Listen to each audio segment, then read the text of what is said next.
Mateo capítulo 5, versículo 22 sigue diciendo, pero yo os digo que cualquiera que se enoje contra su hermano será culpable de juicio, y cualquiera que diga necio a su hermano será culpable ante el concilio, y cualquiera que le diga fatuo quedará expuesto al infierno de fuego.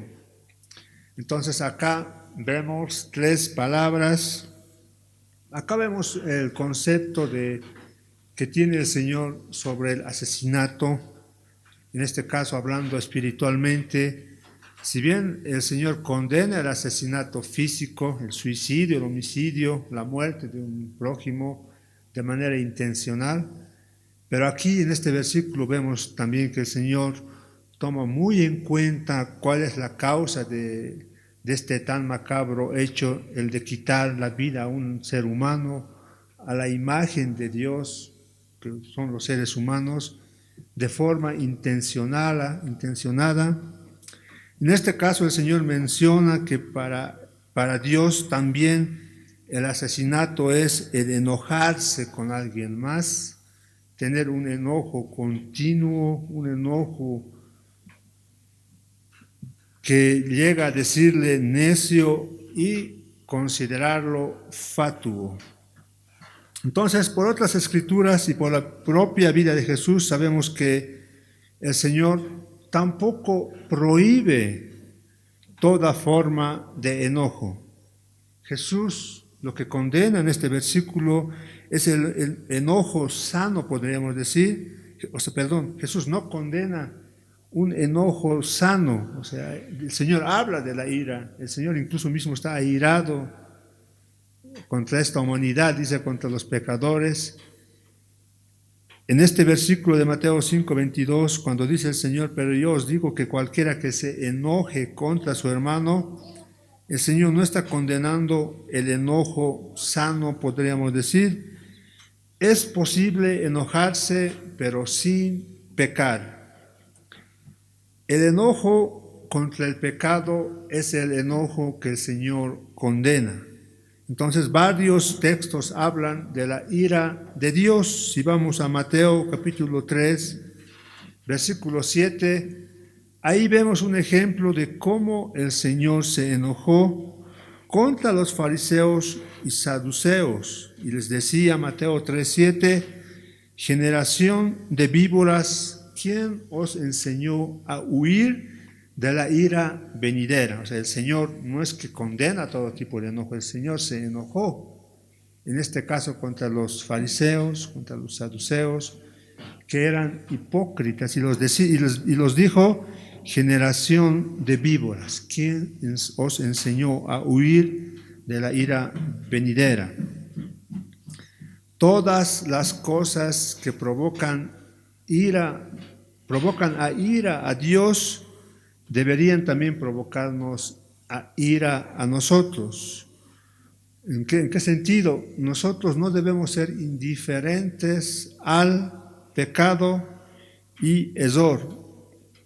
El Salmo 7:11 dice la palabra de Dios que Dios es juez justo y Dios está airado contra el impío todos los días. Está airado por las cosas malas que hacen las personas que no conocen a Dios. Entonces Mateo 5:22 no condena todo tipo de ira. Lo que el Señor condena es la ira hacia un prójimo de manera intencional, de manera de desprecio, podríamos decir, y el mismo Señor está airado contra los pecadores.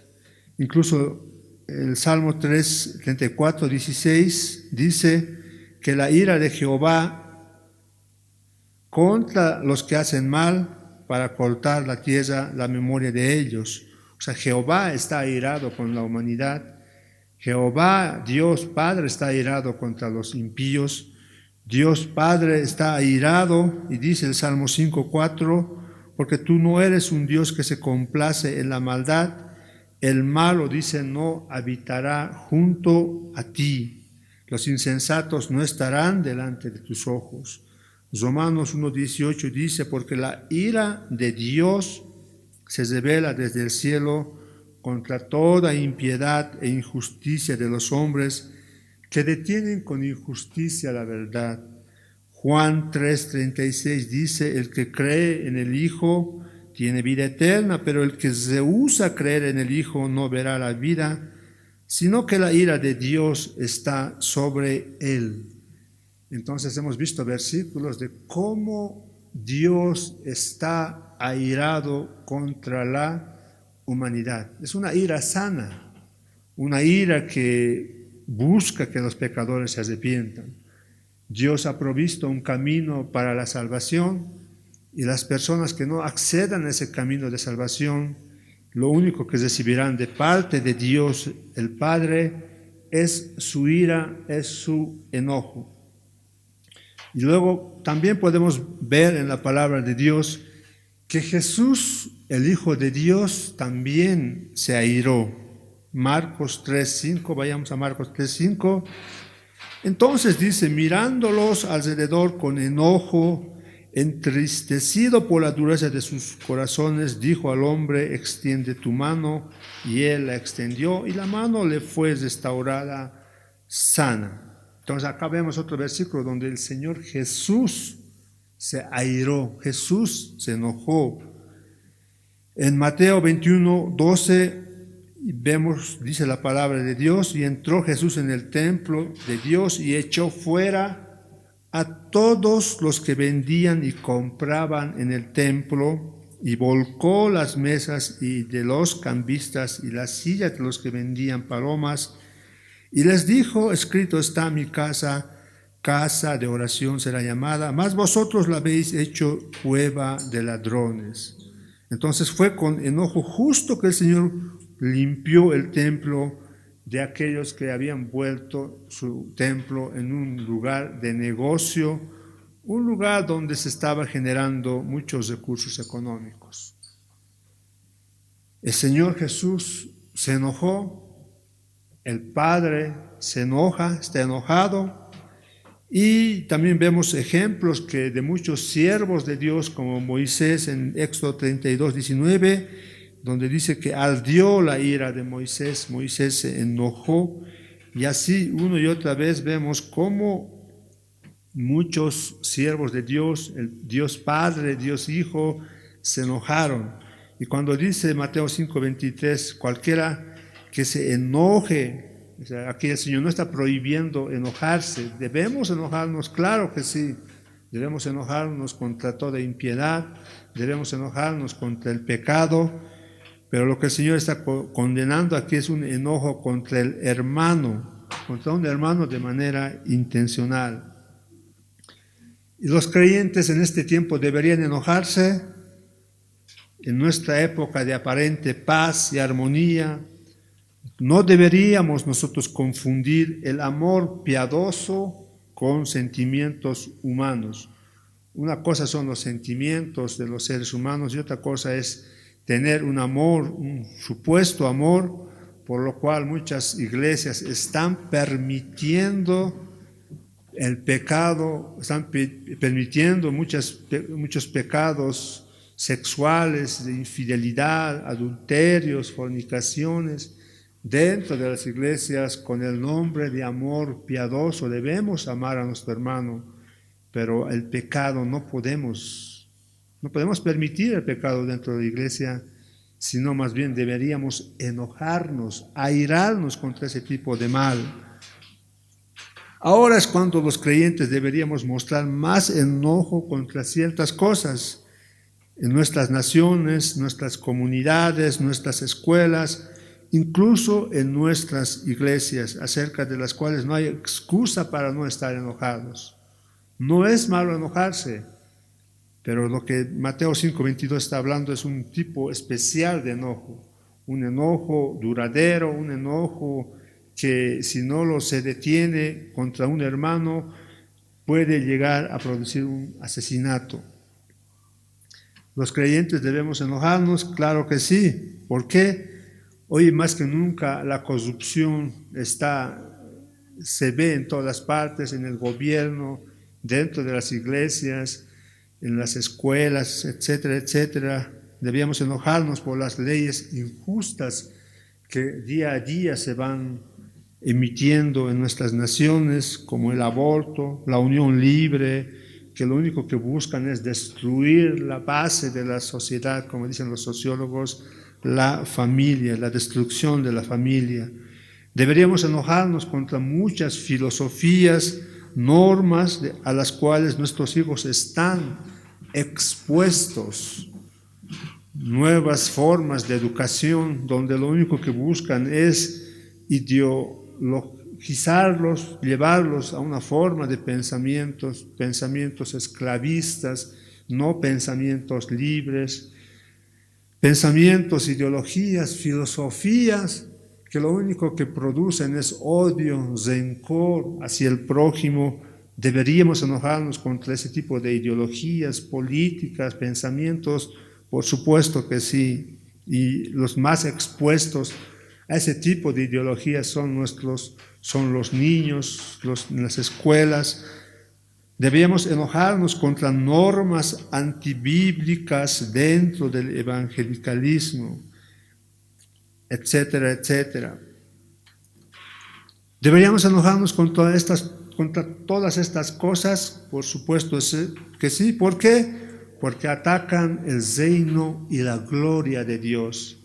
El Señor vino a proclamar un reino de Dios, vino a proclamar una forma de vida más allá de este mundo, una forma de vida en la cual los corazones de los seres humanos deben ser cambiados, transformados, de esa manera volverse en criaturas nuevas, seres nuevos, donde abunda, predomina el amor. Pero cuando se va en contra de estas cosas, donde se promueven el odio, el racismo, la discriminación, esas cosas, debemos airarnos, por supuesto que sí. A esto podríamos llamarlo un enojo sano, un enojo, lo que el Señor condena es un enojo pecaminoso. El enojo sano no está prohibido, está permitido. El enojo sano lo único que busca es el bien de otros, nos mueve a enseñar, a exhortar, a amonestar y aún a reprender a nuestros hermanos con el propósito de corregir el mal y de efectuar el bien de otros, sobre todo con el propósito principal de que estas personas sean salvas. Nuestro propósito es proclamar el Evangelio, y el Evangelio por sí solo tiene poder para cambiar el corazón de los seres humanos. Es por eso que el apóstol Pablo en Efesios 4:26 nos dice clara y concretamente: airaos, o sea, enojaos, pero no pequéis. No se ponga el sol sobre vuestro enojo, o sea, enójense, aírense contra el mal, el pecado, etcétera, etcétera. Pero ese enojo, esa ira, no puede ser duradera, debe ser temporal. Si se enojan, no permitan que eso les haga pecar. El enojo no debe durarles todo el día, dice otra versión. El enojo debe ser controlado y de poca duración. Si no se acaba pronto, ese enojo llegará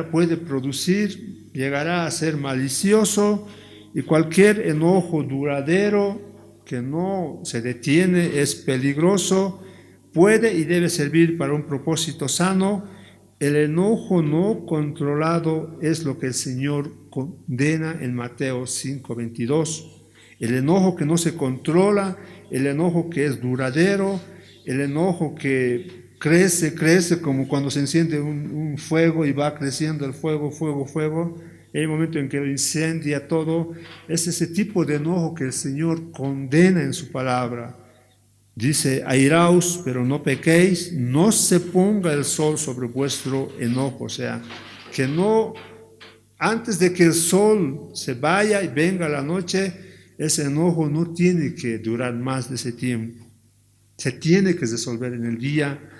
Es así que eso es lo que el Pablo dijo en Efesios 4:26, a los hermanos de esta iglesia. Jesús ahora describe la clase de enojo que sí se condena.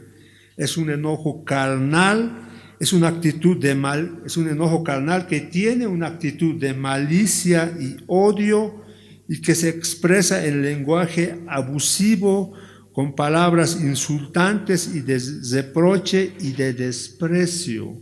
Es lo que relata en Mateo 5:22. Un enojo duradero, un enojo que se expresa con palabras abusivas, un enojo que, además de sentir y expresar, cataloga al hermano con un término fuerte. Entonces, tal enojo ofende, tal enojo es el que condena el Señor en Mateo 5:22. Este enojo es una causa principal de homicidio. Todo homicidio tiene un inicio, tiene un punto de inicio, el cual culmina en el asesinato del prójimo, y ese inicio es el enojo, y ese es el enojo carnal, egoísta, abusivo, que se expresa con palabras, lo que el Señor está condenando en Mateo 5:22.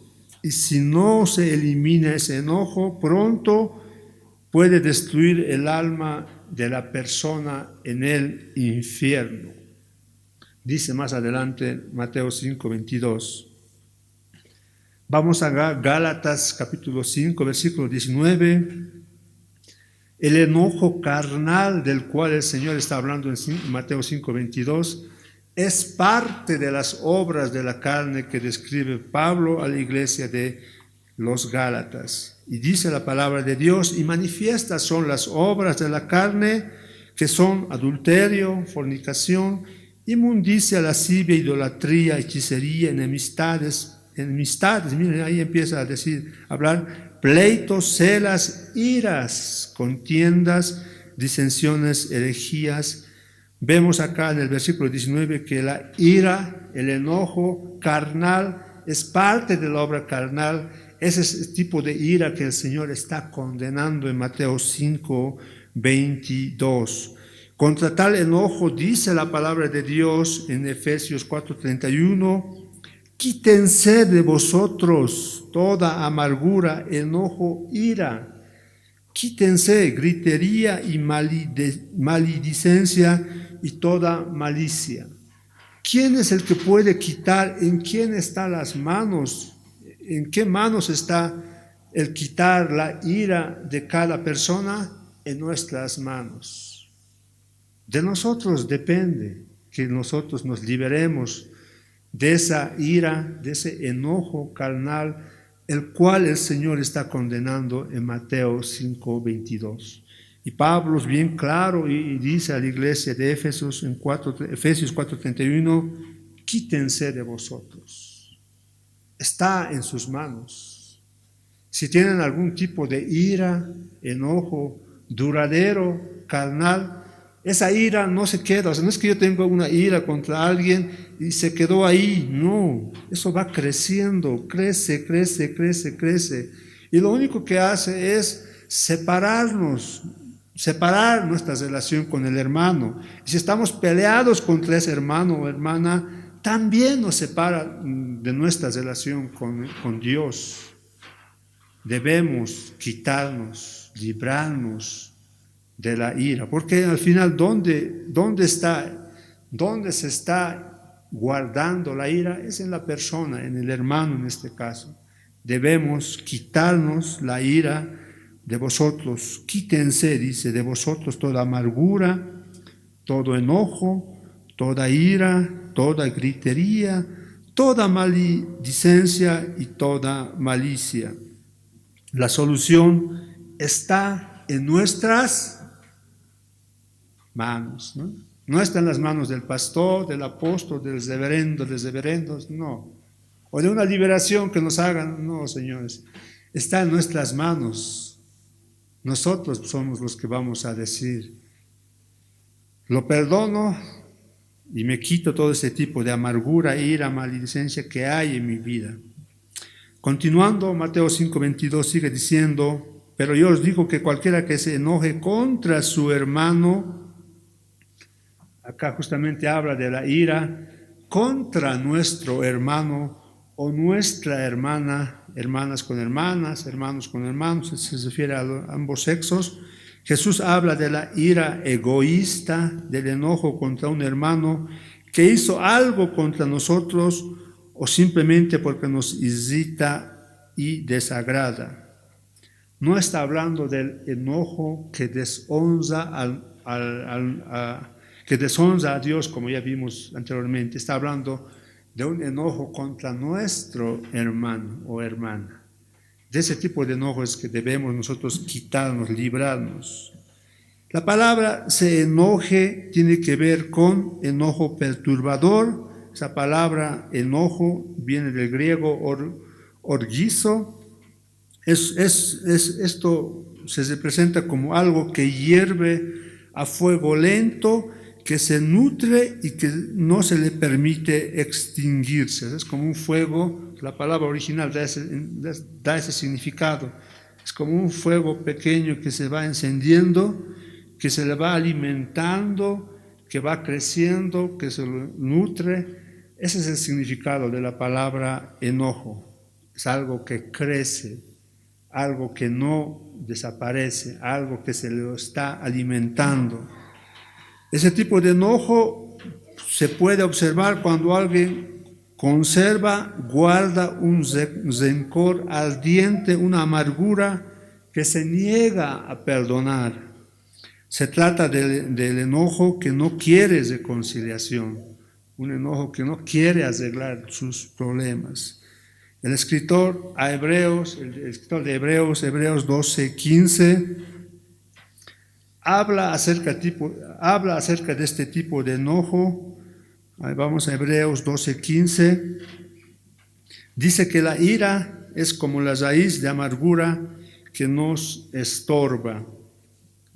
Mirad, dice la palabra de Dios, mirad bien, no sea que alguno deje de alcanzar la gracia de Dios, que brotando alguna raíz de amargura os estorbe y por ella muchos sean contaminados. Ese tipo de enojo, dice, es como una raíz de amargura que está dentro de los corazones de los seres humanos. Esa raíz de amargura estorba nuestra relación con Dios, estorba la relación con nuestros hermanos, contamina a nuestros hermanos, tiene frutos esa raíz de amargura, provoca divisiones, podríamos ver dentro de la iglesia, y dice, mirad bien, dice, no sea que alguno deje de alcanzar la gracia de Dios, que brotando alguna raíz de amargura os estorbe. Tengan cuidado de que no brote ninguna raíz venenosa de amargura, la cual los trastorne a ustedes y envenene a muchos, dice otra versión. Tengan mucho cuidado. Tengan mucho cuidado de que no estén haciendo crecer una hierba mala, podríamos decir, dentro de nuestros corazones. Sin querer se entra. ¿Y qué debemos hacer nosotros? Quitar la raíz. No quitar los frutos, ¿no? Quitar la raíz para que no vuelva a crecer. Jesús afirma que ese enojo es una forma de asesinato. Las personas que albergan ira serán culpables de juicio, dice Mateo 5:22. Pero yo os digo que cualquiera que se enoje contra su hermano será culpable de juicio. Un juicio por asesinato merecía la pena de muerte. Un enojo merece ejecución porque el fruto del enojo es asesinato. Debemos resolver nuestros problemas con nuestros hermanos lo más antes posible. El enojo produce juicio, dice Mateo 5:22. Pero yo os digo que cualquiera que se enoje contra su hermano será culpable de juicio.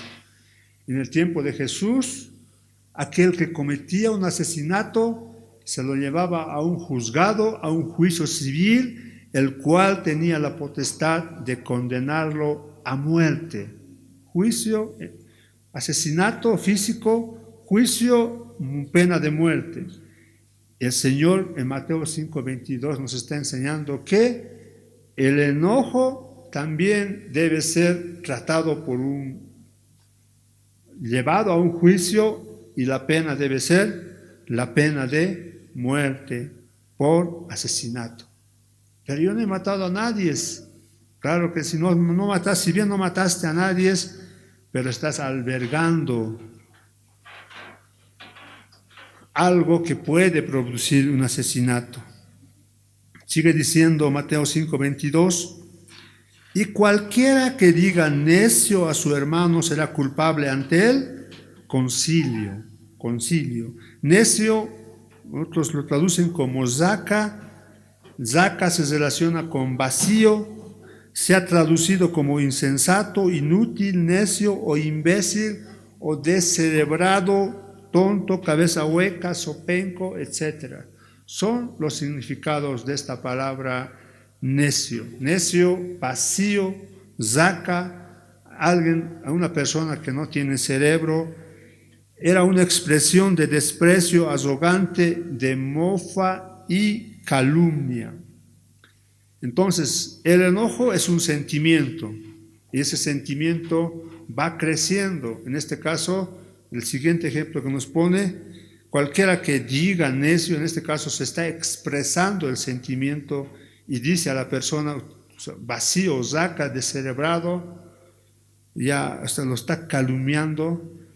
Y David dijo que cualquier persona que haga esto contra su hermano es como una serpiente, es como si tuviera una lengua que pica y debajo de esa lengua tiene veneno de serpiente. El Salmo 140, verso 3 dice, estas personas que expresan su enojo aguzaron su lengua como la serpiente, veneno de áspid hay debajo de sus labios. Su lengua pica como una serpiente, veneno de víbora gotea de sus labios. Cualquiera persona que tiene enojo contra su hermano y lo expresa, lo va a expresar por su boca. Esa persona que expresa ese enojo diciéndole zaca, vacío, descerebrado, es como si tuviera una lengua de serpiente que en sus labios abunda el veneno de serpiente y va picando. Y cuando pica, cuando muerde, produce daño. Calumniar a una criatura hecha a la imagen de Dios es calumniar al mismo Dios que creó a esa criatura y equivale a asesinar a esa persona en el corazón. Cuando dice aquí, pero yo os digo que cualquiera que se enoje contra su hermano será culpable de juicio, y más adelante cualquiera que diga necio a su hermano será culpable ante el concilio. El concilio estaba formado por el Sanedrín, era la Corte Suprema de los 70 que se ocupaban de los delitos más graves y pronunciaban las penas más severas, incluso muerte por apedreamiento. Cualquiera que exprese su enojo hacia su hermano será culpable ante el concilio. El concilio era el tribunal de los judíos, el tribunal de los 70 más jueces, podríamos decir, que condenaban penas severas, incluso la pena por apedreamiento. Es lo que dice la palabra del Señor, lo que da a entender la palabra del Señor. Entonces, para el Señor, o sea, cualquiera que exprese su enojo hacia su hermano, tiene que ser condenado por una corte suprema, el cual puede dictarle la pena de muerte por apedreamiento. Entonces, si se dan cuenta, el sentimiento la expresión del sentimiento. Y el siguiente ejemplo que dice, cualquiera que le diga fatuo quedará expuesto al infierno de fuego, está hablando de la sentencia de Dios hacia él. Si es que no detenemos ese enojo, o sea, un día seremos condenados. Aquella persona que no sabe perdonar quedará expuesto, dice la palabra de Dios, al infierno de fuego. Fatuo significa estúpido, idiota, engreído, presumido, o sea, es como catalogarlo, decirlo a una persona, catalogar lo que es según su concepción. Entonces, estas tres ilustraciones en este versículo muestran grados crecientes de gravedad, sentimiento, expresión y catalogación o condenación hacia el prójimo. Sin embargo, cuando dice cualquiera que diga necio a su hermano, la palabra de Dios también habla acerca de los necios. Por ejemplo, en el libro de Proverbios, está lleno de referencias de advertencias para los necios. El libro de Salmos nos dice 2 veces que dice el necio en su corazón, no hay Dios. Incluso el Señor Jesús en el camino a Emaús usó un término similar, pero menos grave, cuando llamó a sus discípulos insensatos y tardos de corazón para creer todo lo que los profetas han dicho. Lucas 24:25. Entonces la prohibición de Jesús es contra tildar de manera difamatoria a un individuo como fatuo por ira y odio. Hacerlo con malicia equivale a asesinato, y el que lo utiliza quedará expuesto al infierno de fuego. O sea, no está malo, o sea, no es que nosotros podemos permitir a los necios, porque los necios dicen no hay Dios.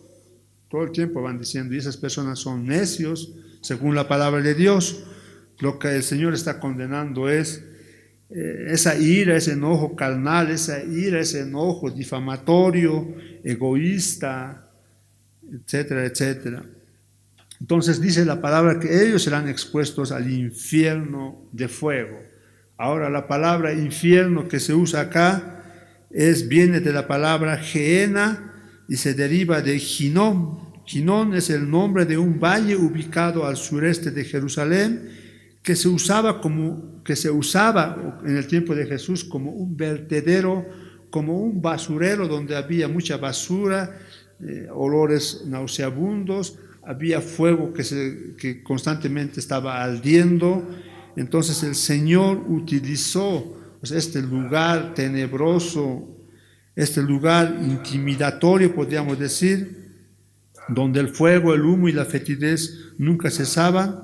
El valle llegó a ser una idea para el lugar de tormento eterno, y de este modo fue usado por Jesús en varias ocasiones, o sea, diciendo que así es como será el infierno. Entonces, aquella persona que no perdona a su hermano, aquella persona que no arregla su situación con su hermano, aquella persona que hace crecer su ira, su enojo, y no lo detiene antes de que termine el sol, ese es el tipo de ira del cual el Señor es lo que condena aquí. Sigamos viendo Mateo 5, ahora veamos el versículo 23, dice, por tanto, dice, si traes tu ofrenda al altar y allí te acuerdas de que tu hermano tiene algo contra ti, Mateo 5, 24, deja allí tu ofrenda delante del altar y anda, reconcíliate primero con tu hermano y entonces ven y presenta tu ofrenda. Entonces, aquí la enseñanza del Señor Jesús afecta la opinión que tenemos sobre nosotros mismos y destroza nuestra justicia propia. Decimos, nosotros somos buenos, no hacemos nada. Sí tendré un pequeño enojo contra esa persona que me da rabia y que no me cae. El Señor dice, antes de que vengas a adorarme, ve y arregla tu situación y luego ven y adora o trae tu ofrenda. El Señor está viendo que no, está mostrando con esta enseñanza que no hay una persona que no tenga, que esté limpio de ira y de enojo. Y lo que aquí nos muestra es que somos culpables y somos dignos del infierno. Estamos hablando acerca del Sermón del Monte, y el Sermón del Monte nos muestra que debemos de cumplir muchas cosas que son imposibles por nuestras fuerzas. Y la única forma de cumplir estas exigencias del Sermón del Monte es con un corazón transformado, un corazón restaurado, un corazón nuevo, con el poder de Dios. La ira afecta nuestra relación con Dios. El propósito principal de ofrecer sacrificios y ofrendas a Dios, ¿cuál era? Era reconciliarse con Dios. Cada año los judíos llevaban una ofrenda al altar, presentaban al sumo sacerdote en el atrio, pero después de eso no podían pasar más los judíos, le daban al sacerdote, el cual ofrecía ese sacrificio a Dios por la persona que estaba dando esa ofrenda. Y el Señor dice, si traes tu ofrenda al altar y te acuerdas que tienes algo contra tu hermano, y te acuerdas de que tu hermano tiene algo contra ti, deja allí tu ofrenda delante del altar y anda y reconcíliate. Entonces, ofrenda lo que significa es reconciliarnos. La ofrenda lo que significaba es reconciliar la relación del ser humano con Dios. La ofrenda, eso es lo que significaba, reconciliarnos con Dios. Yo llevaba mi ofrenda para reconciliarme con Dios por los muchos pecados que había cometido tal vez durante ese año. Pero ¿cómo podríamos reconciliarnos con Dios sin corregir el mal que nos apartó con Dios? O sea, arrepentirnos de nuestra ira hacia nuestros hermanos. ¿Cómo podríamos querer reconciliarnos con Dios si no tratamos la causa, en este caso la ira que produjo la separación de nuestra relación con Dios? Y eso aparentemente es lo que muestra aquí el Señor. Si tienes algo dice aquí, si tu hermano tiene algo contra ti, ve y soluciona tu problema. Antes de que solucionemos con Dios, primero es solucionar con nuestros hermanos. Y los profetas dijeron repetidas veces que los sacrificios y ofrendas no eran aceptables sin la santificación. Lo que Dios quiere es un corazón libre de ira, libre de enojo, antes que los sacrificios. No los sacrificios, luego voy a estar solucionando. En el libro de Amós 5:21 dijo a Israel: aborrecí, abominé vuestras solemnidades y no me complaceré en vuestras asambleas. Si me ofreciereis vuestros holocaustos y vuestras ofrendas, no los recibiré, ni miraré a las ofrendas de paz de vuestros animales engordados.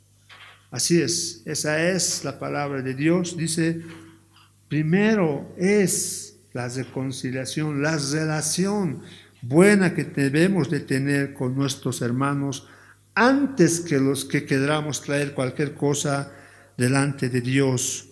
Ofrendas sin justicias no eran aceptables. Por ejemplo, el libro de Miqueas capítulo 6, del versículo 6 al versículo 8 dice, versículo 7, ¿se agradará Jehová de millares de carneros o de 10,000 arroyos de aceite? Está hablando de muchas cosas materiales. ¿Se agradará, dice Jehová, de millares de carneros? El Señor se alegrará de ver miles y miles de corderos sacrificados por las personas para reconciliarse con Dios. Versículo 8 dice, oh hombre, Él te ha declarado lo que es bueno y qué pide Jehová de ti. Solamente hacer justicia y amar misericordia y humillarte ante Dios.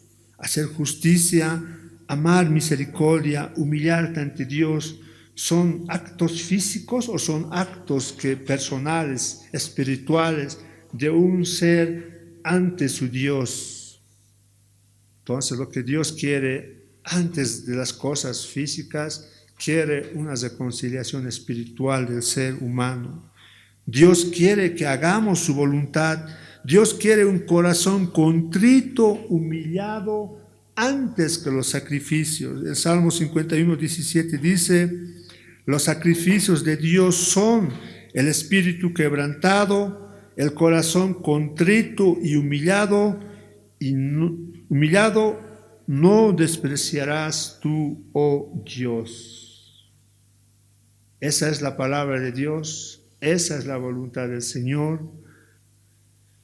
Que hagamos su voluntad, que tengamos un corazón humillado, que arreglemos nuestras situaciones contra nuestro prójimo, que quitemos la ira y el enojo de nuestros corazones, que son como raíz de amargura, y luego vengamos delante de Dios. Mateo 5:23 sigue diciendo, por tanto, mientras haya sentimientos de odio contra alguien más, el acto externo de adoración no es aceptable a Dios. Entonces la reconciliación debe ser antes que la adoración. Sin embargo, en este contexto, todo judío estaba consciente de todo esto que le estamos hablando, de que primero es arreglar la relación con nuestros hermanos. Pero ¿qué es lo que había hecho la tradición rabínica? La tradición rabínica, el escrito de los rabinos ancianos, no consideraba graves los pecados que no podían verse. En este caso, la ira, el enojo, se ve en el corazón del ser humano. El ser humano, nuestro prójimo, puede venir y sonreírnos de oreja a oreja, como dicen, pero no podemos ver su ira y su enojo. Entonces la tradición, lo que el Señor estaba condenando era la tradición rabínica que no consideraba graves los pecados que no podían verse. Pero ahora Jesús manifestó que el enojo y el odio eran tan pecaminosos como el asesinato y el adulterio. Esa es la enseñanza del Señor en estos versículos. El Señor dijo: deja allí tu ofrenda delante del altar y anda, reconcíliate primero con tu hermano. Un conflicto no resuelto es prioritario para el Señor y para nosotros y debe resolverse. Nuestra relación depende de nuestra relación con nuestros hermanos. Nuestra relación con Dios depende de la relación con nuestros hermanos. Cómo nos relacionemos con nuestros hermanos es cómo nos relacionamos con Dios.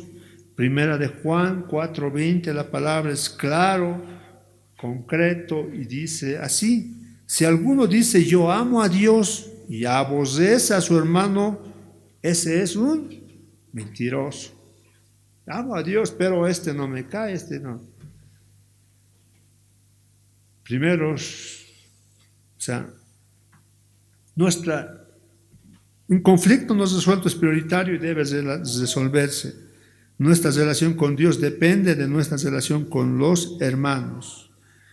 Pues el que no ama a su hermano a quien ha visto, ¿cómo puede amar a Dios a quien no ha visto? Dice la palabra de Dios. Nuestra relación con Dios depende de nuestra relación incluso con nuestras parejas. Los maridos, dicen, deben amar a sus esposas para que vuestras oraciones no tengan estorbo. Nuestra relación de Dios depende de nuestra relación con nuestros hermanos. Nuestra relación con Dios depende también de nuestra relación con nuestras parejas. Primera de Pedro 3:7 dice: vosotros maridos igualmente vivid con ellas sabiamente. Primera de Pedro 3:7. Más adelante dice: para que vuestras oraciones no tengan estorbo. Una pareja peleada con conflictos, iras, la relación con Dios también no hay una buena relación con Dios. Pero al final, la verdad, toda relación humana afecta la relación que tengamos, vayamos a tener con Dios.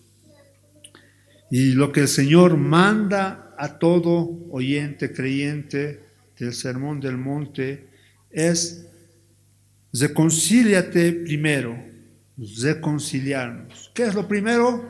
Antes de la ofrenda, reconciliación. ¿Qué es reconciliación?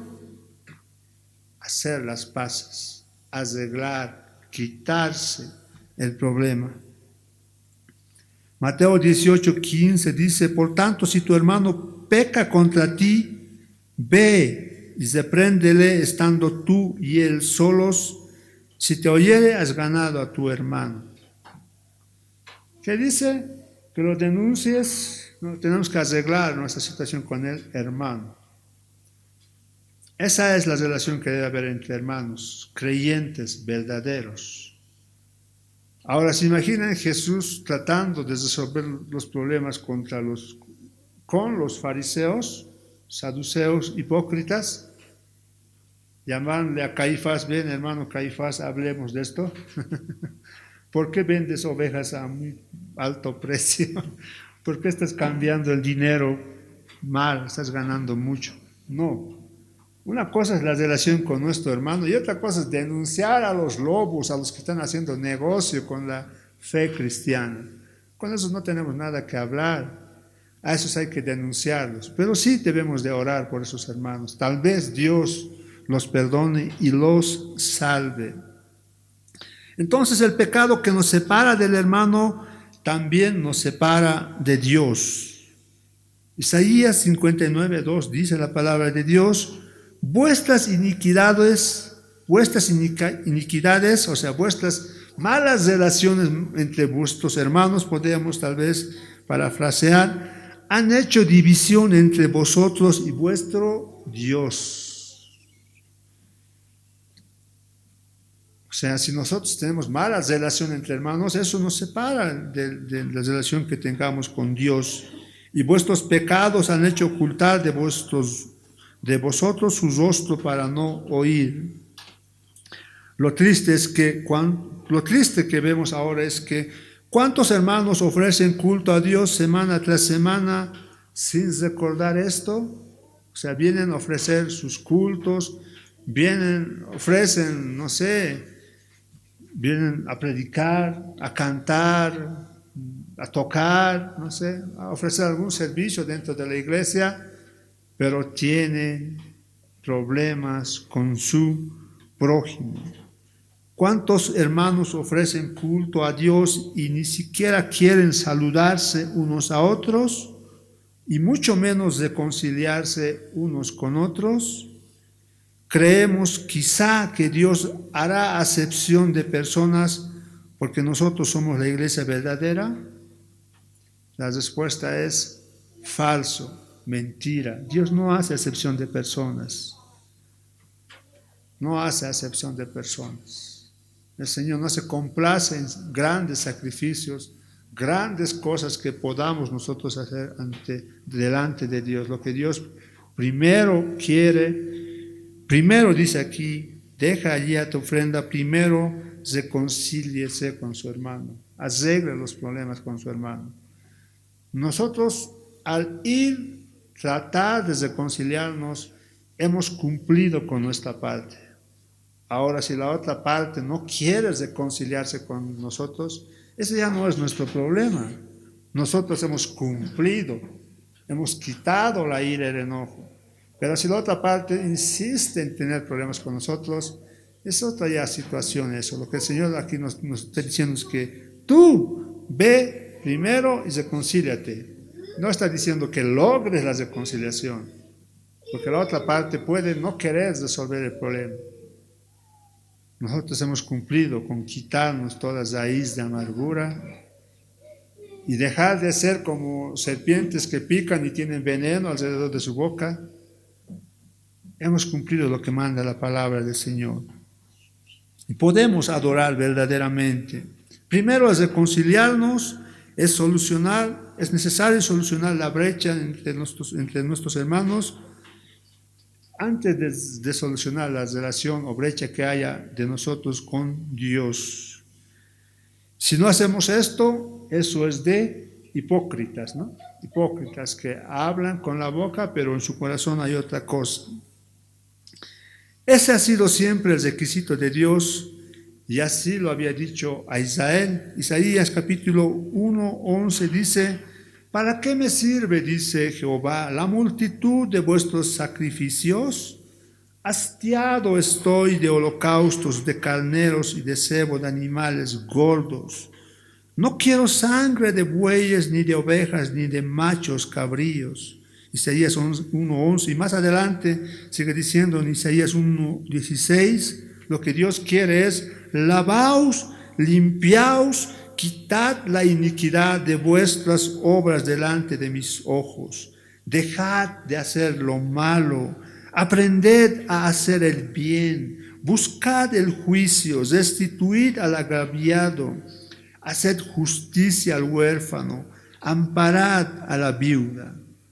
Ese ejemplo es lo que Dios quiere con los hermanos. Antes que los miles de sacrificios de becerros engordados, lo que Dios quiere es que nos limpiemos, nos quitemos la ira de nuestros corazones.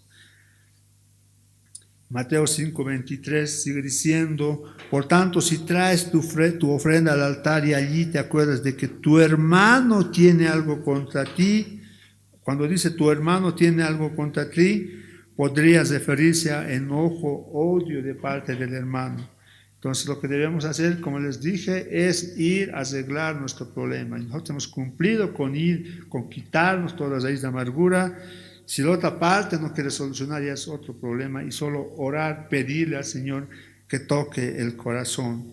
La verdadera adoración no queda realizada mediante una mejor música, mejores oraciones, o tener una iglesia gigante, o tener una mejor predicación. La verdadera adoración se realiza por la buena relación de quienes adoran, una buena relación entre hermanos que tengamos.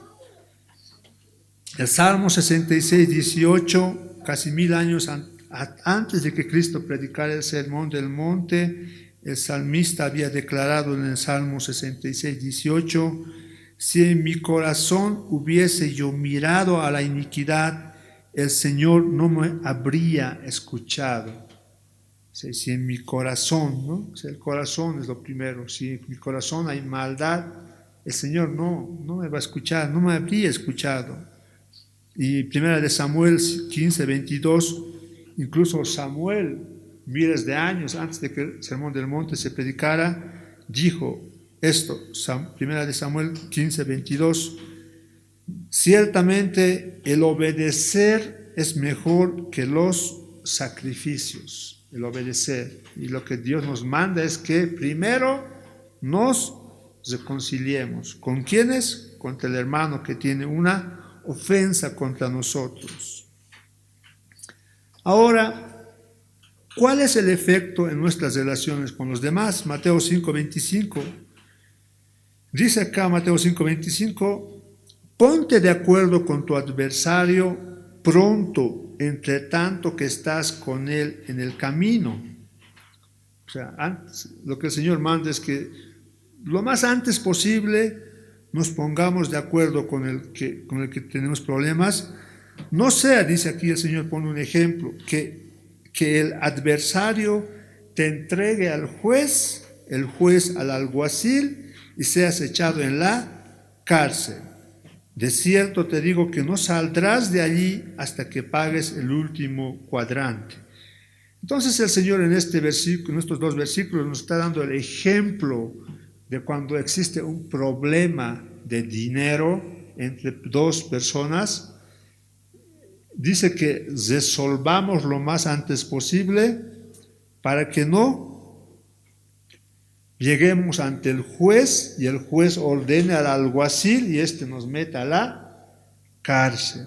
Problema, juez, alguacil, cárcel. Jesús enseña que debemos arreglar cuentas tan pronto como sea posible, antes de que sea demasiado tarde y nos veamos metidos en la cárcel. Este caso trata de alguien que debe dinero a otro conviene pagar al acreedor, al adversario, o hacer algún arreglo con él cuanto antes para evitar más problemas. Tales problemas siempre crecen. Si no se busca muy pronto una solución, tendremos que sufrir las consecuencias. La enseñanza es que debemos de crucificar nuestro orgullo egoísta. Tales problemas siempre crecen. Es más fácil solucionar el problema si se hace pronto. De otro modo, el problema crece. ¿Por qué esperar? ¿Qué es lo que nos detiene? No sabemos qué va a pasar mañana. Tenemos que solucionar lo más antes posible. Recuerde, si el problema no se arregla con el hermano, no es posible adorar a Dios. El momento de la reconciliación, así como el momento de la salvación, siempre es ahora. ¿Amén? Mañana a menudo es demasiado tarde. No debemos permitir que la amargura, el enojo, el odio o cualquier otro pecado nos mantengan separados de las demás personas, sean quienes sean. Echado en la cárcel, dice la palabra de Dios, sin poder salir de allí hasta que la deuda esté cancelada, es una analogía, una comparación al castigo divino. Mateo 5:26, de cierto te digo que no saldrás de allí hasta que pagues el último cuadrante. Muchos utilizan este versículo, bueno, no muchos, en este caso la Iglesia Católica utiliza este versículo para enseñar acerca del purgatorio. Dicen, no, mira aquí, de cierto te digo que no saldrás de allí hasta que pagues el último cuadrante. Aparentemente una persona muere y las personas tienen que pagar para que pague el último cuadrante y luego de que haya pagado salga de ese lugar. Y en este caso la Iglesia Católica dice, ahí está, ¿no? Si bien la Biblia no habla del purgatorio, pero aquí dice que no saldrá hasta que pague el último centavo. Y empiezan a realizar sus misas, no sé cuántas cosas, cuántas tradiciones realizan para que las personas en vida paguen por los pecados del muerto. Pero este versículo de Mateo 5:26, el Señor, recuérdese que no está hablando de pecados no pagados, sino está hablando de la relación que tenemos con nuestros hermanos. Y esta analogía de la cárcel es una analogía, una comparación del castigo divino. El Señor está usando un ejemplo de que si no arreglamos nuestro problema, va a crecer ese problema. Viene el juez, el alguacil, la cárcel, o sea, castigo divino. Gloria a Dios. Todo lo que Jesús enseña en este pasaje, así como en el resto del Sermón del Monte, es mostrarnos la norma absolutamente perfecta de la justicia de Dios y la tarea absolutamente imposible de poder cumplir esa norma con nuestras propias fuerzas. No podemos cumplir con nuestras propias fuerzas lo que el Señor nos manda. Y destroza nuestra justicia propia. Sin la ayuda, sin el poder de Dios, no podemos ser parte del reino de Dios. Tenemos que hacerlo con la fuerza de Dios. Este versículo habla de la relación que tenemos con nuestros hermanos y no está hablando de los pecados que tienen que pagarse en un lugar llamado purgatorio. No está hablando de los pecados que las personas cometen y tienen que pagarse. Habla de la buena relación que debemos tener entre hermanos y pone el ejemplo que si esa relación no se soluciona, la ira, el enojo no se soluciona, así como una deuda que no se soluciona con una persona, tiende a crecer, llegar hasta un juez, algo así, incluso llegar a la cárcel. El ejemplo que el Señor pone es así que eso produce, va creciendo, hasta el final puede producir el asesinato o sentir o desear que la persona o el prójimo muera. La persona que no perdona, podríamos decir, es una persona que está en la iglesia pero no es salva. Porque el que es salva, el que dice amar a Dios, perdona, pues, incluso está dentro de la oración del Padre nuestro, ¿no? Perdona nuestros pecados como también nosotros perdonamos a los que nos ofenden. El Hijo de Dios verdadero perdona, pero aquella persona que no ha recibido el poder de Dios no perdona, pero puede estar sentada en la iglesia, puede estar aquí escuchando la palabra de Dios, puede ver muchas cosas del poder de Dios, al igual que Judas. Fue parte del poder de Dios que se manifestaba, vio los grandes milagros, participó de las obras de Dios, vio con sus ojos cómo el muerto resucitaba, el ciego abría sus ojos, el paralítico andaba, pero al final lo vendió por unas cuantas monedas. El Hijo de Dios perdona a su hermano. El que no es hijo de Dios no perdona, produce división, está enojado, hace que ese su enojo crezca y crezca, no tiene deseos de perdonarse, pero el Hijo de Dios verdadero trata de solucionar todos sus problemas en este mundo. Así que no malinterpretemos los versículos, no nos saquemos de contexto. Aquí no habla del purgatorio, aquí habla de la relación, la buena relación que debe haber entre hermanos. ¿Va a haber discusión, desacuerdos entre hermanos verdaderos? Por supuesto que sí, eso siempre va a haber. Estamos viviendo en una naturaleza humana, una naturaleza imperfecta, contaminada por el pecado. Y entonces esas cosas, lo más antes tenemos que tratar de solucionarlos para que no sea un estorbo en nuestra relación con Dios, nuestro Padre Celestial. Esto, hermanos, eso sería la palabra, esa sería la enseñanza de estos versículos. Pongámonos de pie para darle gracias a Dios, al Señor. Voy feliz al dulce hogar por fe en Jesús y luchando por traer almas a la luz. Dardos encendidos mil vienen contra mí, mas yo sé que por fe venceré aquí. Oh, si quiero verlo, ver al Salvador, quiero ver su rostro lleno de amor.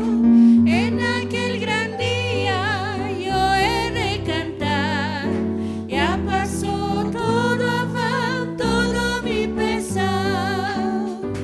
En las olas del turbión Cristo guardará, mi barquilla guiará hasta el puerto allá. Yo tranquilo puedo estar, mi piloto es Él, es mi rey, tengo fe, sé que Él es fiel. Oh, si quiero verlo, ver al Salvador, quiero ver su rostro lleno de amor. En aquel gran día yo he de cantar, ya pasó todo afán, todo mi pesar. En servir al Salvador por los valles voy, donde muchas sombras hay, más seguro estoy. Muchos triunfos obtendré, nunca faltará. Mi Jesús es la luz, Él me sostendrá. Oh, si quiero verlo, ver al Salvador, quiero ver su rostro lleno de amor. En aquel gran día yo he de cantar, ya pasó todo afán, todo mi pesar. Amén. Quiero contarles, hermanos, aprovechando la Navidad, en el año 1985, 86, cuando yo tenía 9, 8 años, 8, 9, 10 años tal vez tenía, no me acuerdo bien. Nosotros asistíamos a una iglesia, la Iglesia Evangélica de Dios Boliviana, y tradición en esta iglesia era cada 3 meses teníamos que reunirnos todas las iglesias de La Paz en un solo lugar, y es en el tabernáculo de Río Seco. ¿no? Ahí el campo deportivo, ¿qué se llama? El Campo Fabril, ¿no ve? Por ahí, la cancha Fabril, por ahí era un gran templo teníamos, uno grande, cada 3 meses. Teníamos que ir, obligatoriamente teníamos que ir, todas las iglesias, todo el domingo estábamos ahí. Y en uno de estos, que justo caía en Navidad, nosotros estábamos en la clase de niños, están en la clase de mayores, estamos así. De pronto entra un auto, ahí por el garaje entra un auto, y del auto se baja un Papá Noel, y el Papá Noel con su trompeta, ¿no? Navidad, Navidad, empieza a tocar, y los niños, ¡ay, Papá Noel, Papá Noel! Hemos ido detrás del auto, y resulta que el auto se para, sale el Papá Noel, ¡jo, jo, jo, jo, jo, jo! Toda una alegría, ¿no? Y resulta que empieza a sacar manzanas, y empieza a sacar plátanos, y empieza a traer muñequitos, pequeños muñequitos, y los niños, como se han amontonado, entonces le empieza a dar, ¿no? Plátanos, manzanas, con muñequitos, nos empieza a repartir a hartos niños. ¿Cuántos serán? 100, a hartos niños. Entonces, ese Papá Noel había sido pues el misionero, porque esa iglesia tenía una misión de la Iglesia de Santidad de Estados Unidos, y era un gringo, pues Pablo Confer se llamaba, y el gringo se había vestido pues de Papá Noel, y era pues una cosa altota, blancona, así como en la TV, pues así, bien lindo. Y el gringo ha venido con su trompeta y tocaba, todos nos hemos recibido con su esposa, sus hijos estaban repartiendo todo, no, bien, nos hemos recibido todos. Y así pasa ese momento. Pero sucede que después de eso, los hermanos pastores locales, ¿no ven? Los de la iglesia, han armado un revuelo, no les ha gustado. Han dicho cómo el misionero viene a hacer cosas mundanas, viene a traer el mundo aquí, costumbres extranjeras, que por todo un lío se ha armado. Y al misionero lo han llamado a reunión y le han dicho que explique por qué ha hecho todo eso. Y el misionero, por amor a los niños, ¿no? Porque quería alegrarlos, porque quería darles algo, porque queríamos ser felices, por eso lo hice. Pero los hermanos pastores de ese tiempo decían, no, ¿cómo es posible que esto, que disciplina, que esto, que lo otro? Y mi papá, Roberto, se ha puesto en favor del misionero, ¿no? Y le dije, ¿cómo? Y les dice, ¿cómo van a fijarse en cosas tan pequeñas? Si lo único que ha hecho el misionero es tratar de alegrar a sus hijos, de tratar de darles algo y que se lleven un bonito recuerdo. Pero ustedes vienen y hablan cosas y problemas, que se quejan a los Estados Unidos, que el misionero no está haciendo esto, no sé. El misionero era joven, ¿no ve? Joven, habrá tenido 30 y tantos años, joven, y alegre, con ganas, dinámico, pero ha habido un gran revuelo.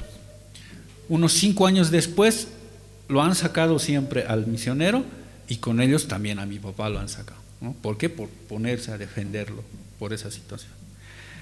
Ahora, ¿por qué les cuento esto, hermano? Quiero que vayamos a Mateo 12:9, Mateo capítulo 12, versículo 9.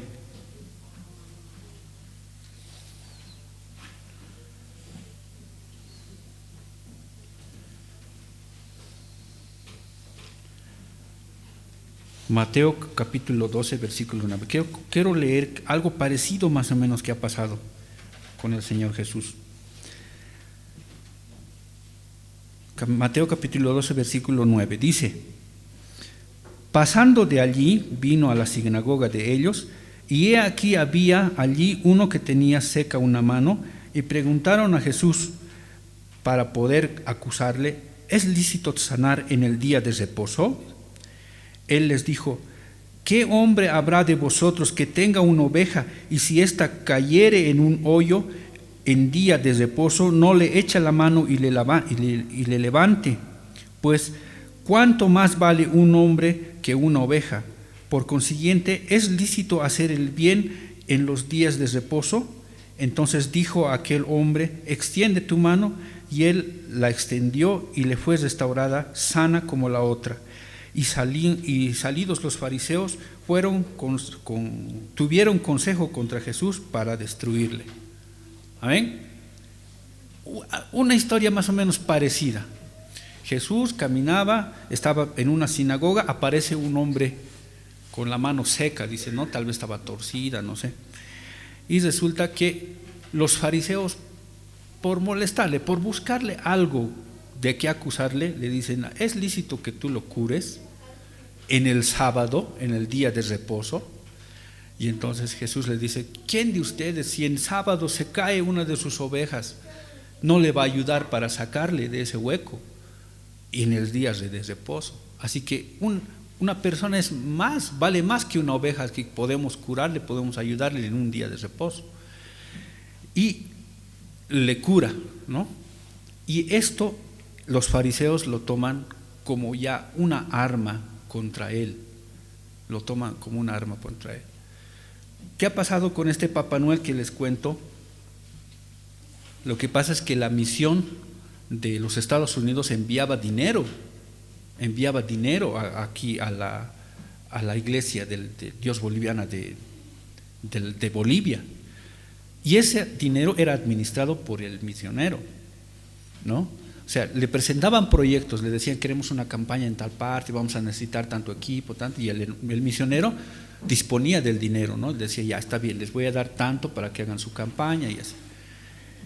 Pero lo que pasa es que estos hermanos querían ese dinero, pero querían administrarlo ellos. Querían sacarle, hacer a un lado al misionero para que ese dinero entrara y ellos lo manejaran como ellos quisieran. Entonces el meollo del problema en esta situación no era que el misionero vino como Papá Noel y empezó a regalar. No, ese fue simplemente una excusa que ellos encontraron para tratarle de quitar a él lo principal, que era el dinero. ¿No ve? Contra eso se fue el pastor Roberto, ¿no? Y empezaron a pelear y hubo así, incluso alguna vez hubo peleas, ¿no? Y peleas por cuestión del misionero. Ahora, ¿qué tenemos que sacar de esto? Existen muchos hermanos que utilizan la palabra de Dios, que utilizan la ley del Señor para lograr sus propósitos, que tergiversan la palabra del Señor, que utilizan la palabra de Dios para lograr lo que ellos quieren, para que hagan las personas lo que ellos quieren. A este tipo de problema le conocemos como legalismo. Ya, y hay formas de legalismo. Ya el legalismo, pues, tengo aquí un concepto que dice: el legalismo es el intento por parte del hombre para ganar el favor de Dios por medio de la obediencia estricta a una serie de normas y leyes, ¿no? Cuando alguien quiere tomar la palabra del Señor de una forma así bien ciega, sin entender la situación, y se torna así bien exigente, ¿no? a una norma legal, y no sin entender por qué, incluso utilizándola y tergiversándola para lograr sus propósitos, ese es el legalismo. ¿Ya? Muchas veces yo en este tiempo, incluso cuando yo era joven, los hermanos que no entendían mi manera de pensar, los hermanos que no estaban de acuerdo con las cosas que estábamos haciendo, por ejemplo, nosotros hemos hecho entrar a las iglesias las baterías, la guitarra eléctrica, todo eso. En la iglesia de Dios boliviana no existía, incluso ni el pandero podíamos utilizar en la iglesia de Dios boliviana, pero nosotros hemos empezado, y hemos empezado con las campañas y las vigilias y los ayunos, todo con instrumentos electrónicos. Y la gente nos agasaba y decía: ese pastor Roberto Arismendi que anda con sus latas de chicharía, que se enojaban con nosotros. Del altar nos hacían bajar, nosotros agasábamos nuestros instrumentos, nos armábamos, y estábamos, a la hora de empezar, el pastor venía y dice: ¿quién les ha dado orden a ustedes? Bajen esas cosas ahí. Y teníamos que volver a bajar todo. Y nos pasaban esas cosas. Pero yo les decía, estos hermanos son de mente cuadrada, decía, no están pensando bien, no están viendo la tecnología, el surgimiento de las nuevas métodos, de las nuevas formas. Y decía, estos son legalistas. Pero entendiendo bien la palabra del Señor, tampoco es ser legalista, ¿no? Es una forma de legalismo el tener la mente cuadrada, el decir que la gente es de mente cuadrada simplemente porque no está pensando como nosotros queremos que piensen. Amén, es una forma. Nosotros acusamos de que son de mente cerrada porque simplemente no están queriendo hacer lo que nosotros queremos que hagan, no están viendo las cosas como nosotros queremos. La segunda forma de legalismo es esta que hemos visto, ¿no? Que se portan como fariseos, que le buscan en base a la palabra de Dios, de las leyes del Señor, le buscan un quinto pie al gato, le dicen, ¿no? Le buscan algo, porque encontrarle el error a un pastor, a una persona, y lo quieren defenestrar. ¿Por qué? No porque en realidad esté fuera de la palabra del Señor, sino porque a mí no me conviene que esa persona esté ahí, y le busco cómo bajarle. Esa es otra forma de legalismo. Y la tercera forma de legalismo es cuando nosotros agregamos a la ley del Señor, cuando agregamos a las normas del Señor nuestras propias leyes, lo que nosotros creemos que es bueno, ¿no? Por ejemplo, decimos, las señoritas tienen que estar con cabello largo, recortado, con su velo y sus faldas largas hasta abajo, si no, no son cristianas. Está bien, una hija de Dios debe vestirse moderadamente y debe vestirse honestamente, como dice la palabra del Señor, pero porque se vista con falda larga o porque se vista menos, no está transgrediendo la palabra del Señor, no está causando un daño irreparable ni tremendo. Son formas, son simplemente formas. Hay iglesias en las que las mujeres tienen que estar con su velo, hay iglesias en que no. Hay iglesias que tienen su grupo de alabanza tremendo, que tienen sus ritmos y tienen sus formas y todo eso. Hay iglesias que tenemos un piano y cantamos con nuestro piano. Pero no puede ser que nosotros digamos que ellos son malos, ni ellos digan que nosotros somos malos porque actuamos de tal manera, solamente porque no hacen lo que nosotros queremos que hagan. Amén. En Colosenses 2, versículo 16 al 19, Colosenses 2, versículo 16 al 19, dice: por tanto, nadie os juzgue en comida o en bebida, o en cuanto a días de fiesta, luna nueva o días de reposo, todo lo cual es sombra de lo que ha de venir por el cuerpo, pero el cuerpo es de Cristo.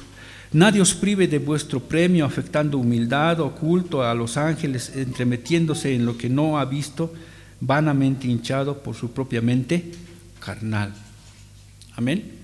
Este pasaje de Colosenses nos habla de tres cosas: del legalismo, del misticismo y del ascetismo, que vamos a verlo después. Ahora nos vamos a concentrar en lo que es el legalismo. Dice que nadie nos puede juzgar por lo que comemos o por lo que bebemos, o los días de fiesta. Muchas iglesias hacen Navidad, tienen su árbol y tienen su Papá Noel, ¿ya? Y alguna vez Papá Rudy llegó con vestido de Papá Noel a dar sus regalos, todo eso. Pero hay otros, especialmente en este tiempo, que están empezando a hablar de la fiesta de las Pascuas, que las fiestas judías las están empezando a tomar muy en cuenta. Ya están queriendo hacer sus días de los panes sin levadura y muchas otras cosas que están empezando a entrar a la iglesia. Y cuando nosotros decimos, bueno, si tú estás queriendo hacerlo, bien por ti. Pero cuando nosotros no lo hacemos, nos dicen, hermano, ¿qué está pasando? No están haciendo la voluntad del Señor. Y les decimos, bueno, es que tú lo sientes así y no está mal, hazlo. Si está en tu corazón, si estás plenamente convencido, hazlo. Pero nosotros no estamos convencidos de eso y no lo estamos haciendo. Lo mismo pasa con la Navidad, lo mismo pasa con la fiesta de tabernáculos. Incluso ya ha entrado, ya hay iglesias que festejan su fiesta de los tabernáculos, ¿no ve?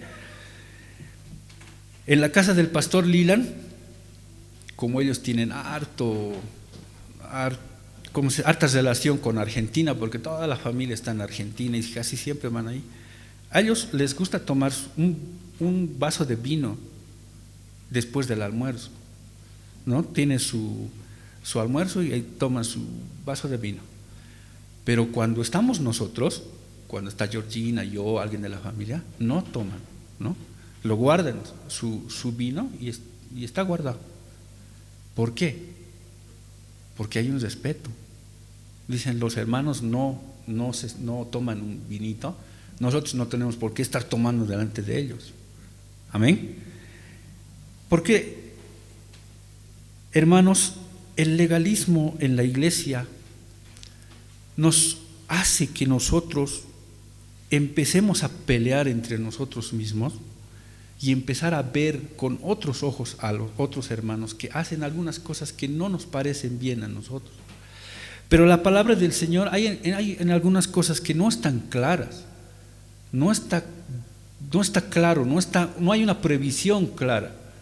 No habla de los cigarrillos, no habla de las drogas, ya no habla de las discotecas, no habla de esas cosas. Pero nosotros lo podemos deducir porque da los principios generales y nosotros lo podemos, ¿cómo se puede decir? Claro, lo podemos desglosar, lo podemos deducir y podemos decir que esto es bueno y esto es malo. No, lo podemos inferir, ¿no? Por eso. En Romanos 14, 5 al 10 dice, Romanos 14, del 5 al 10 dice, uno hace diferencia entre el día y otro juzga iguales todos los días. Cada uno esté plenamente convencido en su propia mente. Amén.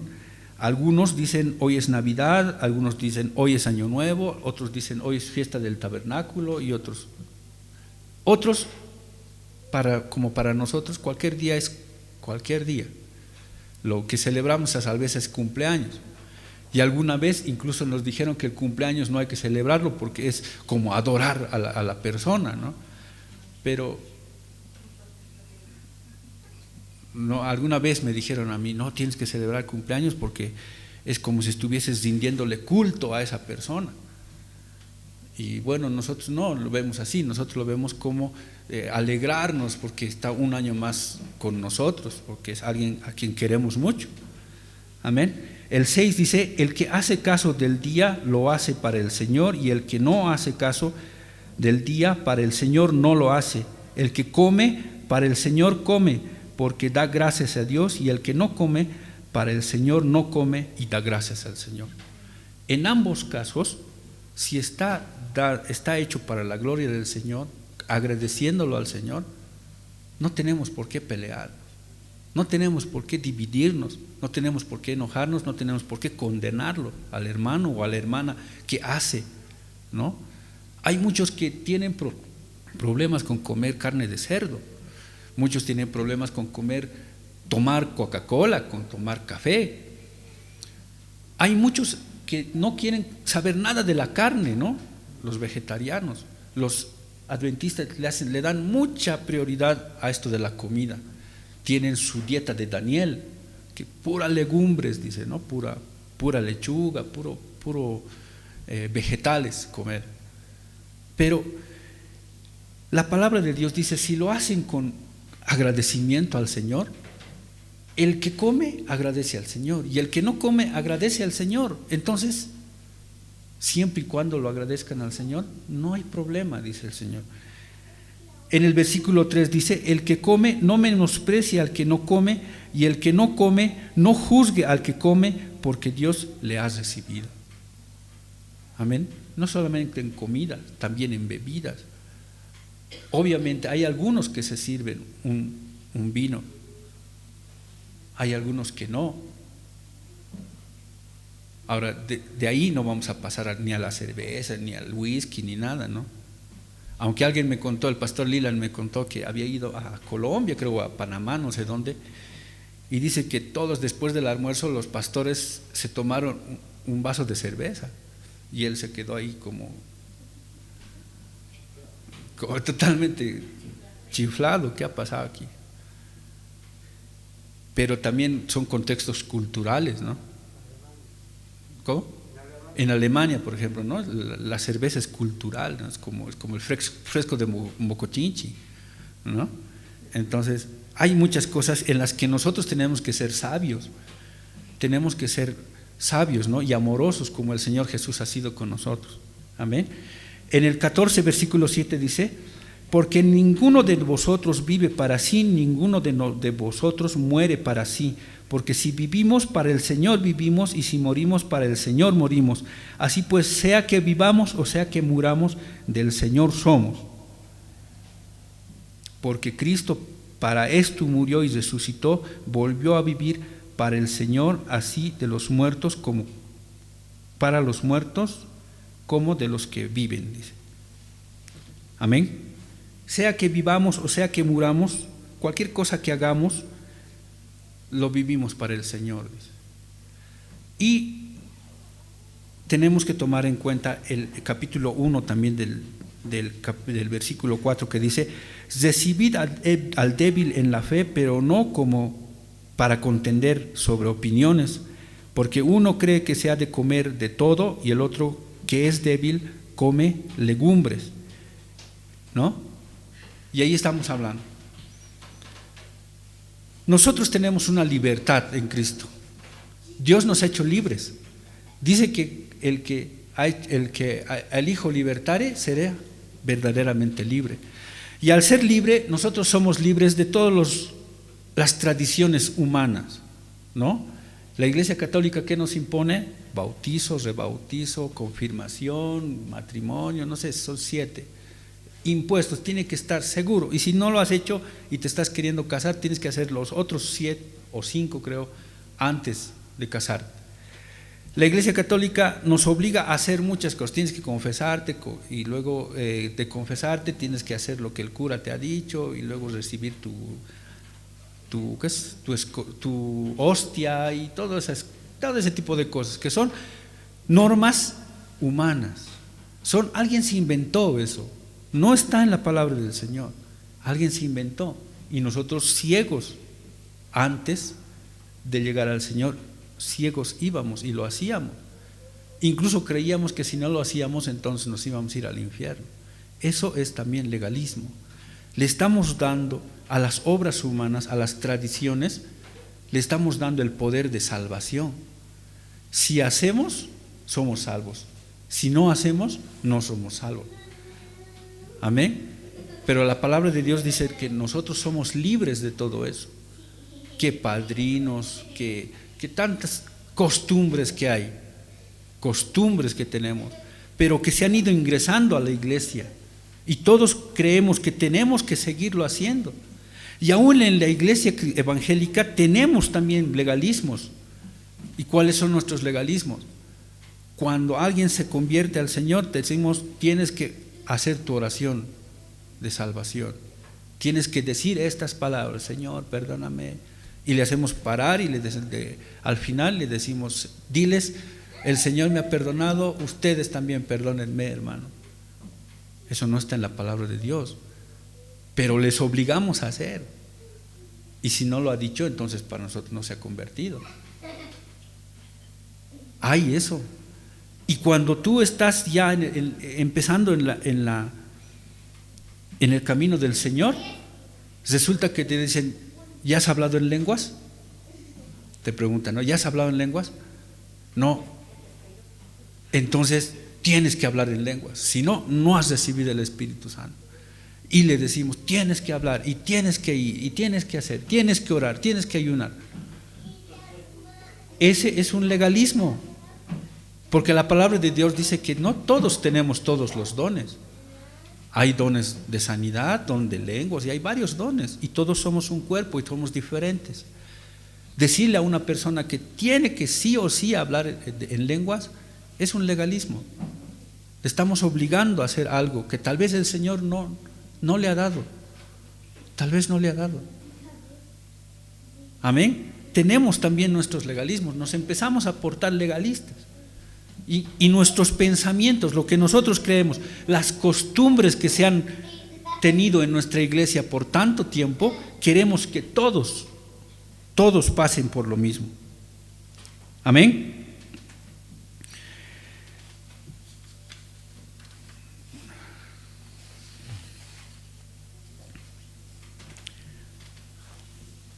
Ahora, las libertades que tenemos como cristianos, nosotros, por ejemplo, cuando es Todos Santos, ¿no? Se hacen pan y hacen las ofrendas de pan, todo eso. Y mi tía sagradito se hace pan también. Va al horno, se hace su pan, todo, y nos invita. Nos manda, a todos nos manda. Pero ella no se hace pan porque quiera hacer su mesa.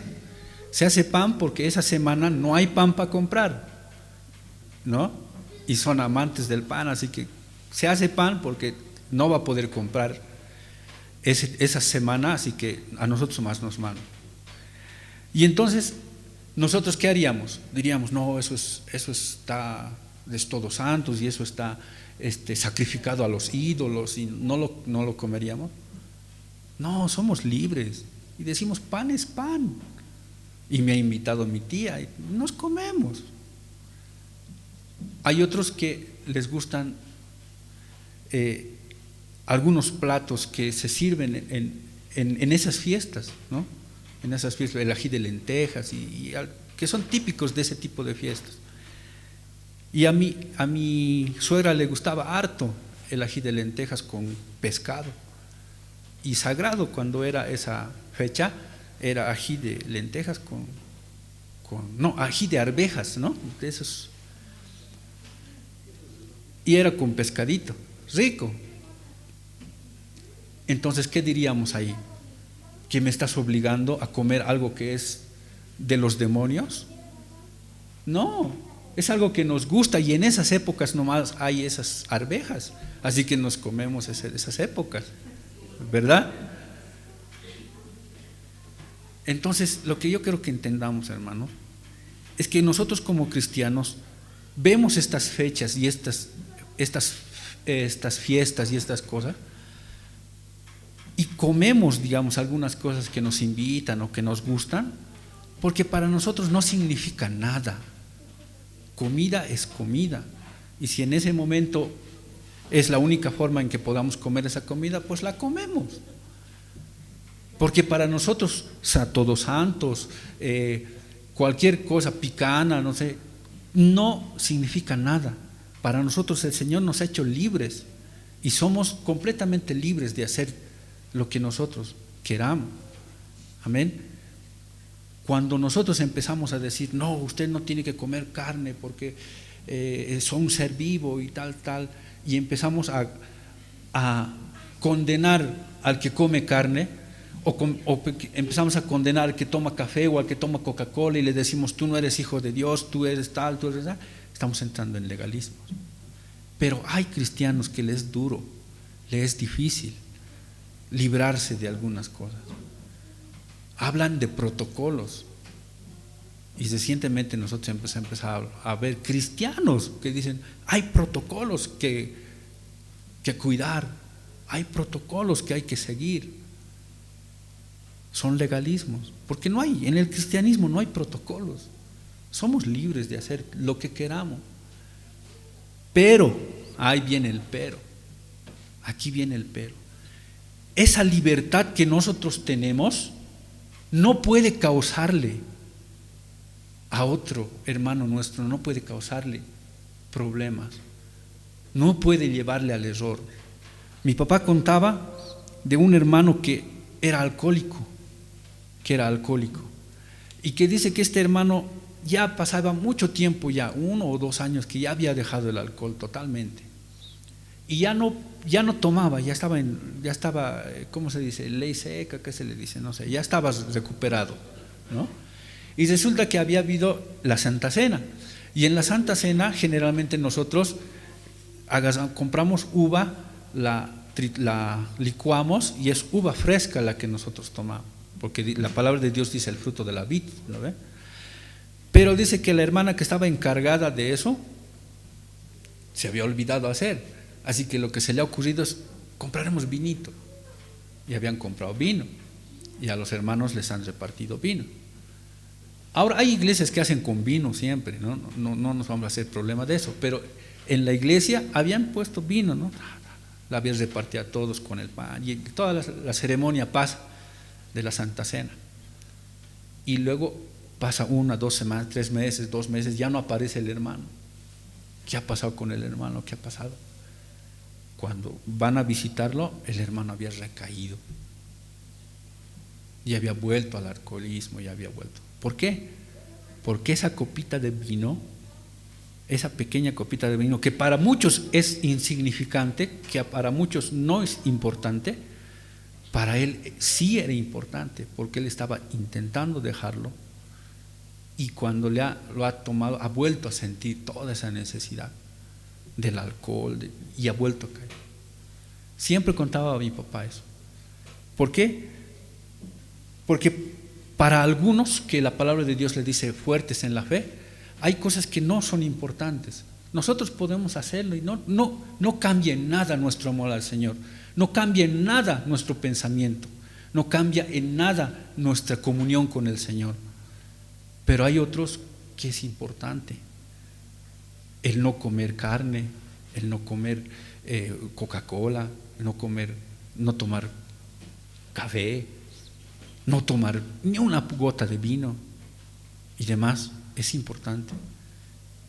Y nuestra libertad, hermanos, no puede causarle daño al débil en la fe, aquel que está luchando contra eso, aquel que está peleando con un vicio, con algo que lo tiene todavía amarrado. Amén. En Romanos 14, 13 al 15, ¿qué dice? Dice: así que ya no nos juzguemos más los unos a los otros, sino más bien decidid no poner tropiezo u ocasión de caer al hermano. Yo sé y confío en el Señor Jesús, que nada es inmundo en sí mismo, mas para el que piensa que algo es inmundo, para él lo es. Pero si por causa de la comida tu hermano es contristado, ya no andas conforme al amor. No hagas que la comida tuya le pierda a aquel por quien murió Cristo. Amén. Entonces, lo que el pastor Leland hace cuando nosotros estamos en su casa y restringir, digamos, limitar algunas cosas, es tener amor hacia nosotros, no luchar, porque tranquilamente él nos diría: pero en la palabra de Dios, los fuertes en la fe, y nos empezaría a recriminar, ¿no? Nos empezaría a tratar de convencernos, pero él, antes de convencernos, prefiere evitar la confrontación. Y era así también con nosotros, papás. Hay nosotros cosas que hacemos en la casa que a algunos hermanos no les gusta, ¿no? Generalmente el cumpleaños es infalible que nosotros tengamos nuestra torta y demás. Hay algunos hermanos que no les gustan los cumpleaños. Tomamos café, comemos chancho y todo lo demás, ¿no? Hay hermanos que no les gusta, ¿no? Pero por eso nosotros tenemos que limitar esa libertad. Si le va a causar daño a mi hermano, prefiero no hacerlo. No tengamos que hacerlo. Yo, por ejemplo, hermanos, tengo 44 años. No he probado una gota de cerveza, no sé, no lo conozco el sabor. Vino no conozco. Esa ha sido el Señor me ha guardado. Yo digo gloria al Señor. Antes decía, bueno, yo no tengo una vida muy interesante, no he sido muy malo. no como hay otros que tienen sus historias bien lindas, que yo he sido drogadicto, ya esto, ya esto. Yo no, pero yo le doy gracias al Señor porque el Señor me ha guardado, ¿no? Y no me ha hecho sentar en silla de escarnecedores ni nada de eso. Pero yo podría decirles, no tomen ni una gota de vino, no una gota de cerveza, ni esto, ni esto. Podría decirle, podría estar en eso. Pero yo entiendo que la decisión ahora de no tomar ni una gota de vino es decisión propia mía. Es como un sacrificio que yo le estoy dando al Señor. Mía, no le puedo obligar a otra persona que haga eso. ¿Ya? No lo puedo obligar. La palabra de Dios dice que nosotros podemos también decidir. Amén. En 1 Corintios 8, versículo 8 al 13, eso vamos a leer para terminar. Dice: si bien la vianda no nos hace más aceptos ante Dios, pues ni porque comamos seremos más, ni porque no comamos seremos menos, pero mirad que esta libertad vuestra no venga a ser tropezadero para los débiles, porque si alguno te ve a ti que tienes conocimiento sentado a la mesa en un lugar de ídolos, la conciencia de aquel que es débil no será estimulada a comer de lo sacrificado a los ídolos, y por el conocimiento tuyo se perderá el hermano débil por quien murió Cristo. De esta manera, pues, pecando contra los hermanos e hiriendo su débil conciencia contra Cristo, pecáis.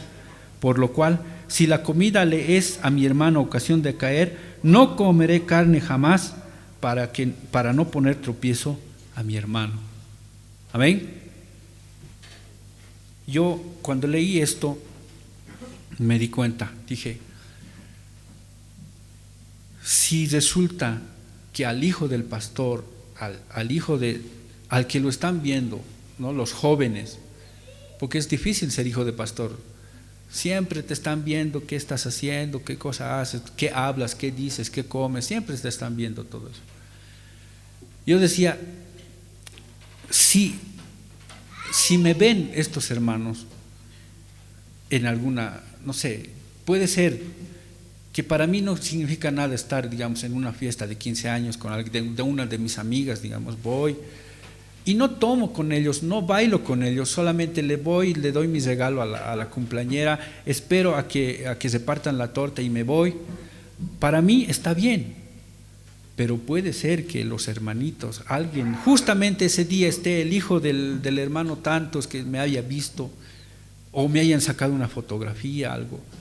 Y ellos van a decir, el hijo del pastor estaba ahí y el hijo del pastor ha hecho esto, y incluso podrían inventar y decir que no, que estaba tomado, que esto, que lo otro.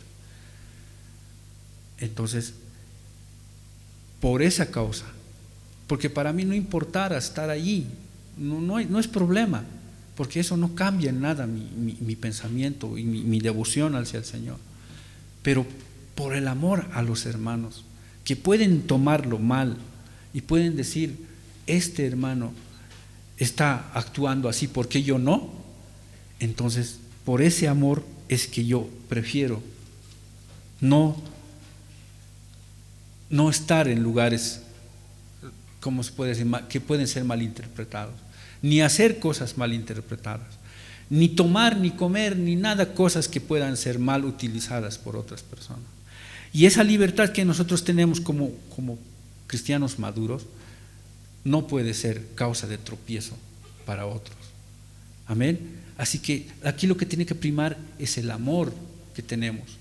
No ser legalistas, no pelearnos por cosas simples que no están tan claras en la palabra del Señor. Pero sí que lo que tenemos que hacer es obedecer correctamente las leyes de Dios. Obedecer correctamente las leyes que el Señor nos ha dado, eso no es legalismo. Legalismo es hacer que esas leyes, utilizar esas leyes en favor nuestro, para que los demás hagan lo que nosotros queramos que hagan.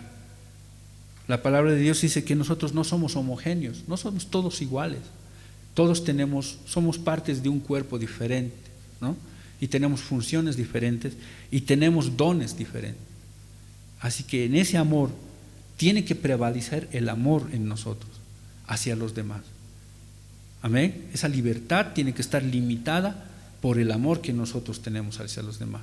Y los demás tienen que ver en nosotros un ejemplo siempre. Amén. Nos vamos a poner de pie en nombre del Señor. Te damos gracias, Señor, por este día, Padre Santo. Te damos gracias por